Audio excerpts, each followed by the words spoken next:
প্রিয় দর্শক, সামনে নির্বাচনের জন্য অনেক কিছু ঘটবে, কিন্তু সবচেয়ে বড় যে সমস্যাটা, যে খুঁতখুঁতানি ভাবটা থেকে যাবে, আমার মনে তো আছে, আপনাদের মনে নিশ্চয়ই আছে, সেটা হলো আওয়ামী লীগ কি করবে, আওয়ামী লীগের ভোট কোন দিকে যাবে। আওয়ামী লীগ যে নির্বাচন করতে পারবে না এটা ঠিক, নির্বাচন করার জন্য এখন মাত্র নিবন্ধিত 56টা দল নির্বাচন করতে পারবে, কিন্তু এই আওয়ামী লীগের ভোট, যারা আওয়ামী লীগকে সবসময় ভোট দিত, তাদের জন্য আপনারা কি রাখলেন? এই নির্বাচন কমিশনের কাছে আমার এই প্রশ্ন, এই সরকারের কাছে আমার এই প্রশ্ন। বাংলাদেশে মিনিমাম আমার হিসাবে, আমি হিসাব যদি সমস্ত হিসাব যদি কনজারভেটিভলি করি, খুবই আপনার বাদ দিয়ে করি, তারপরে মিনিমাম 1 থেকে 1.5 কোটি লোক আছে বাংলাদেশে যারা জীবনে কোনোদিন নৌকা মার্কা ছাড়া অন্য কোনো মার্কায় ভোট দেয়নি। সেই 1 থেকে 1.5 কোটি মানুষের জন্য আপনারা গণতন্ত্রের উত্তরণের জন্য আপনারা ইলেকশন করছেন, তাদের জন্য এই নির্বাচনে আপনারা কি রাখলেন? তারা যখন ভোট দিতে যাবে, ব্যালট পেপারে যখন তারা নৌকা মার্কা খুঁজবে, তখন তাদের জন্য আপনারা কি বক্তব্য দিবেন, কি সান্ত্বনা দিবেন? অথবা এটা সান্ত্বনার ব্যাপার না, তাদের অধিকারের ব্যাপার, সেই অধিকার আপনারা কিভাবে সমুন্নত রাখবেন? এই প্রশ্ন কিন্তু আজকেও হবে, আমি এখন করছি, আগামী দিনেও এই প্রশ্ন উচ্চারিত হতে থাকবে। এই যে জুলাই জাতীয় সনদ, যার জন্য নাকি সবচেয়ে বেশি ব্যতিব্যস্ত, উদ্গ্রীব এবং আগ্রহী ছিল এনসিপি, সেই এনসিপি কি জুলাই জাতীয় সনদে স্বাক্ষর করেছে? আমি কিন্তু যদ্দূর পত্রপত্রিকা দেখেছি, আমার কখনো চোখে পড়ে নাই। তো ওরা স্বাক্ষর করলো না কেন? ওরাই যে সবচেয়ে আগ্রহী ছিল, আগ্রহী বিপ্লবী, না হলে হ্যান করব ত্যান করব, ওনারা কি স্বাক্ষর করেছিল আদৌ? কোনো খবর আপনারা দেখেছেন? তারাই যেটা চাইলো, তাদের দাবির জন্য যেটা হলো, সেটাতে তারাই স্বাক্ষর করলো না। এর মধ্যে তো অনেক কিছু হয়ে গেছে, অনেকে স্বাক্ষর করেছে, আপত্তি করেছে, তারপর স্বাক্ষরও করেছে, এটা তো স্বাক্ষরও করে নাই। তো এরা কি বলার জন্য বলে এই সমস্ত কথাবার্তা? দেখেন, অনেকে বলেছে যে এই যে এনসিপি, এরাও তো নির্বাচনে অংশ নিচ্ছে, এরা এর মধ্যে আপনার তাদের প্রার্থী তালিকা ঘোষণা করেছে, অমুক করেছে, অনেক কিছু করেছে।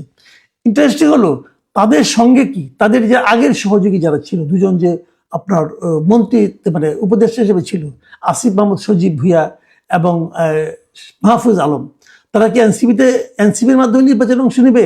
এটা কিন্তু ওই দুজন এখন একদম একবারের জন্য বলে নাই।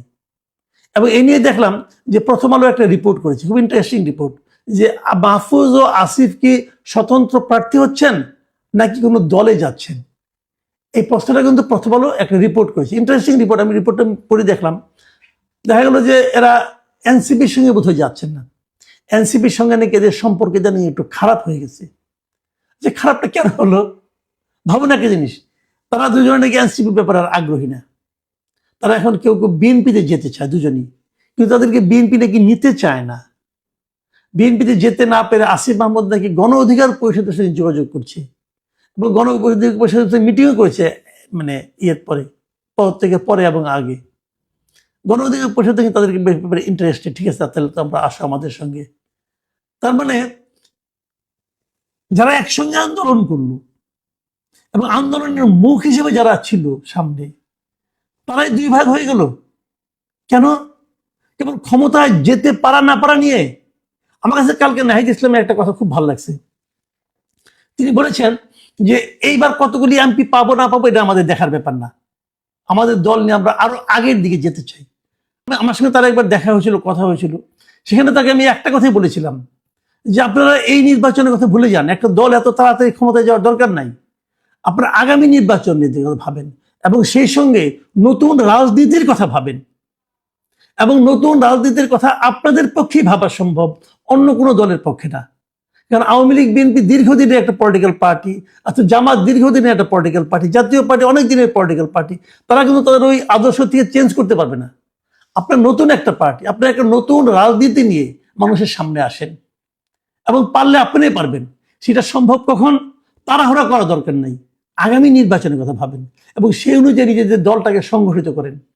আমি নাহিদ ইসলামের এই বক্তব্যটা খুব পছন্দ হয়েছে আমার, এবং আমার কেন যেন মনে হয় যে মাহফুজ আলম এবং আসিফ মাহমুদ সজীব ভুঁইয়ার সঙ্গে তাদের যে বিরোধটা, সম্ভবত বিরোধটা এটাকে নিয়েই আমার ধারণা এই কারণে, এরা দুজনই ক্ষমতা থেকে মাত্র নামলো তো ক্ষমতা ছাড়তে ইচ্ছা করছে না, এদের ক্ষমতার মজা পেয়ে গেছে, ওইখান থেকে আর নামতে ইচ্ছা করে না, ওই ক্ষমতার মজা আবার পেতে চায়, এই জন্য তারা এমপি হতে চান। এবং এমপি হওয়ার জন্য যা যা করা দরকার তারা তা করতেছেন। সেটা হলো বড় দলের টিকিট পাওয়ার চেষ্টা করতেছেন, বিএনপির টিকিট পাওয়ার চেষ্টা করতেছেন, যতটুকু আমি শুনেছি। কিন্তু বিএনপিকে তাদেরকে নেবে, আমি মাহফুজ আলম এটা বলতে পারি না, কিন্তু ওরা দুজনই যে দুই আসন থেকে, ঢাকা থেকে আসিফ মাহমুদ এবং লক্ষ্মীপুর থেকে মাহফুজ আলম, তারা প্রার্থী হতে চেয়েছিলেন। লক্ষ্মীপুরে তো অলরেডি তারা একজনকে দিয়েছেন, যাকে দিয়েছেন উনি আবার বাংলাদেশ এলডিপিতে ছিলেন, ওইখান থেকে দল ত্যাগ করে ওনার দলে বিএনপিতে জয়েন করেছেন, করে ধানের শীষ পাচ্ছেন। যে লোকটা এত ত্যাগ করলো, ধানের শীষ পাওয়ার জন্য নিজের দল ত্যাগ করলো, তাকে কি তারা বঞ্চিত করবে? আমার কাছে মনে হয় না তা। সেক্ষেত্রে মাহফুজ আলমের ভাগ্যেও কিন্তু ধানের শীষ জুটছে না। আর আসিফ আহমদ সজীব ভুঁইয়া ধানমন্ডিতে আমার মনে হয় না এখানে উনি ধানের শীষ আদৌ পাবেন, তাকে দিবে। অথবা এরই মধ্যে তার যত বদনাম উনি কামিয়েছেন, সেই বদনামের ভার বিএনপি বইতে চাইবে, আমার কাছে মনে হয় না।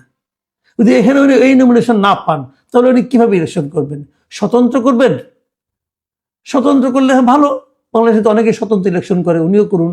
দেখা যাক উনি কত ভোট পান, দেখা যাক উনি গত 1.5 বছরে কি এমন কাজ করেছেন যে কাজ দিয়ে উনি জনগণের সামনে গেলে পরে জনগণ হুমড়ি খেয়ে ওনাকে ভোট দেয়, সেটা দেখার জন্য আমরাও অপেক্ষা করতে চাই। আমার আনফর্চুনেটলি আমিও এখানকার ভোটার।